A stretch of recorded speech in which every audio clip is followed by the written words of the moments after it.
exposing the truth about Nibbler, the loudest snoring dog in the world. But little did she know, her snoring had reached new heights.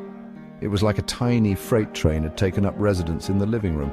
Her human, trying to enjoy some TV, was now subjected to a chorus of snorts, grunts and wheezes like a pig on a trampoline, and a chainsaw running out of gas. Nibbler shifted slightly in her sleep and with a mighty grunt let out the world's largest snore. And so the legend of Nibbler, the dog who could snore louder than any human, was born, and she remained blissfully unaware, napping peacefully through it all as every good lazy dog should.